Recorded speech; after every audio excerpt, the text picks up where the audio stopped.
Yeah, good Lord willing. I mean, that's what you look for in a guy. If he's not going to step in right away and start, then hopefully his mindset is, I want to be on the field and help the football team. The best way to do that, the quickest way to do that, and the biggest way to build your name is to play on special teams and go down and do something. Everybody notices the guy goes down on punt and just drills somebody. Everybody notices the guy that catches a punt and takes it to the house, or the gunner that beats a double team and comes off the edge and strips the ball out. So those guys, and that's one of the things that I talk about, is you want to make a play, this is the time to make it. This is your opportunity, and we're going to give you every opportunity as long as you take advantage of it. So yeah, all those guys that, and not just the guys that we draft, it's those guys that aren't drafted. I gave them, in our first meeting, I gave them 10 names of Pro Bowl and Hall of Famers that were not drafted in the league. Well, if they can do it, why can't you? And that's the mindset I want from those guys. Who are some of the guys that you're looking to be leaders on special teams? That's a great question, and I guess the answer to that is all of them. I want to know what they got. And right now we're not in pads, so playing out here in shorts, that's just like being back home with the guys. But when we get the pads on, I don't know who those guys are. I'm looking for all of them, whether you're drafted, and I don't care what school you're coming from. You come out and play, because that's what football is, and that's what special teams is. It's about playing with your heart. If you play with your heart and give it everything you got, you're going to be hard to cut. And so those leaders, they'll rise to the top quickly on special teams because they'll make plays. Coach, last year at this time when we talked to you, you talked about having 11 guys, but also having 12, 13, 14 wanting to go in and improve their opportunity. Did you have that last year, or were you hampered a little bit by some injuries and roster shuffling and things? You know, our business, there are no excuses. So you can't say the injuries hurt us. The fact is, the guys that are the next up, they got to be the next up, and we got to do better than what we did last year. We're always looking for the best 11 to put out there, but I want the next guy that thinks he's the next guy out to be the next guy in, and we're never going to change that philosophy. So the injuries don't play a factor in our game. They can't. We can't look at it like that, because then you'll start feeling sorry for yourself. That's not our business. Like I just said, the guys that play with heart, those are the guys that got it. We need everybody play like that, and that doesn't matter who's in there. Your yards per return last year were actually pretty good. I mean, ranked really in the top half of the league, but you didn't have those long, really breakout runs. Was it a matter of the scheme being right and maybe just not having that dynamic kick returner, whereas maybe you feel Clay may be that guy? You know, first of all, we're not going to hand it to Clay. We got other guys that are undrafted that look pretty special to me as well. So whoever that best guy is, that's who we're going to put in. We were 8th in the league in punt return. So that means the scheme works. What we got to do is we got to block longer. If we don't have a guy that can take it to the house, if you stay on your guy, he'll get to the house. That's the bottom line. So all of us, it goes back to all of us, not just one returner. We had 5 guys last year do it. It doesn't matter. I don't care who the guy is back there. We got to get him in the end zone, and that's my mindset to transfer to those guys. That's really what I want. What Kevin intrigues you the most about Clay, just seeing the stuff you've learned about him so far? Well, first of all, off the field, he's a great young man. He really is. And you guys know Lovey. That's very important, character. So when he steps in, he's bringing high character. Now he's a hard worker. And I want him to be a perfectionist. That's my job. I got to teach him that. Everything he does has got to be perfect, because you only get one shot. And then his past history shows us that he's made a lot of plays.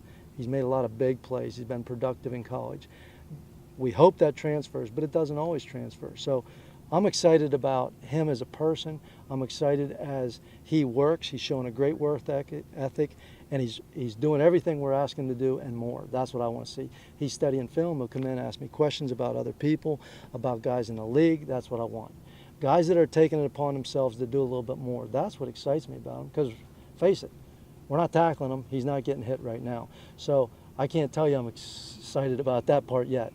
Come see me in August, and hopefully we're talking about that part of it. But from the things that I can see and the things that we're doing right now, I'm excited about him. But like I said, there's undrafted rookies that are showing me those things too. And so there's a number of guys that you got to get excited about right now. Aside from just returners, I mean, what about guys like last year, Russell Shepard? I remember he had a key block here and there, and Ori Lemon, guys like that.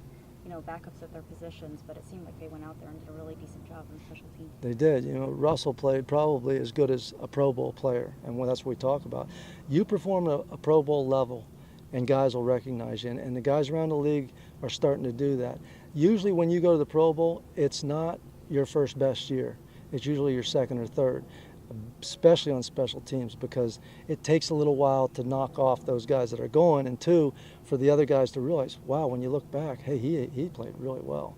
So there's a lot of guys like that we're looking at, that have been here, whether they were here for 4 or 5 games that came in later in the year, or the guys that were here for 11, like 12, 15, whatever it was. We look at all of our guys, and if they make plays, we're going to find a place for them on the football field. But yeah, we had some guys that are coming back we're excited about as well. It's important to get a guy on special teams that comes with energy, enthusiasm, that maybe kind of has his hair lit on fire. I mean, you see Jameis Winston, you see the success he had in college. He was, he's just always up, that high energy guy. How important is it to have somebody like that on special teams? Well, that's the name of the game on special teams, because we start practice and we finish practice with special teams. So if you're tired at the end and you can't bring yourself up, we're going to have a problem. But we don't need you to just bring yourself up, the guy next to you. And I talk to him a lot about the special forces in the military. That's what you guys are, because you got to stay longer, you got to work harder, and you're not going to be recognized at all. So if you get that mindset, and those are the guys we look for, they're excitable, that it's just their personality. You can almost pick them out in the locker room, because they're the guys that are jacking around and talking to everybody, and they're the last ones in the shower because they're always got something going on. And those are the guys that I look for, because those are the guys that are going to do that on the field, because they're doing it off the field. So those are the guys that I want. Is there one guy that stands out? It wouldn't be fair for me to say one guy. Mm-hmm. You can figure out, who those guys are, but you'll really know them in August. You'll really know them in August when it's hot, humid, and everybody's done running the drills, and now it's coming to special teams, and those guys are the ones still yakking out there. They're the ones. Yeah, and they'll stand out for you. But I don't want to point to one or two guys, because I want those guys that haven't had a chance to show it to show me. And so that's what I'm asking for, is show me. Any chance you'll name any of those undrafted guys that are challenging Clay for the return jobs? Yeah, you can see them out there. They're mostly the receivers, Dye, Right. Hall, Humphreys, but there'll be a few DBs we'll throw in there as well. So as you see them warming up, as you see them preparing, you'll know them. And Kenny Bell, hey, he has a history in kick return. So those guys that want to do it, they're going to get a chance. I'll put it that way. And whoever those guys are, they've already come to see me. So.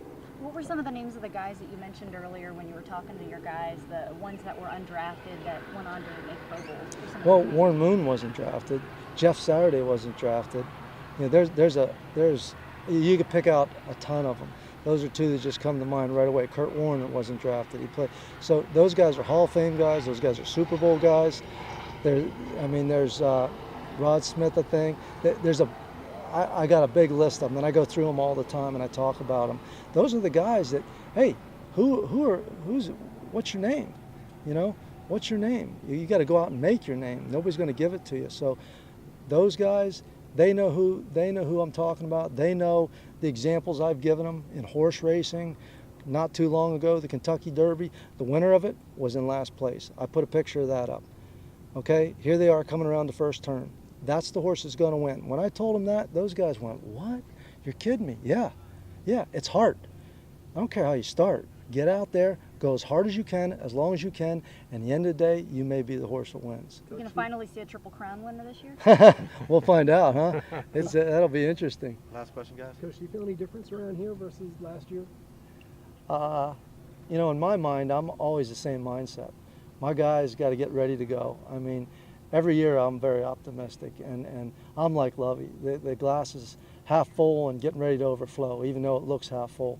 And so every year is a new year. And in football, it doesn't matter. I don't care about the name, especially in my business. That's what I keep saying is over and over, who wants to play? Who's going to give it everything they got for one play? That's all you guys get. You get one play out there. So every year we're optimistic. We're excited.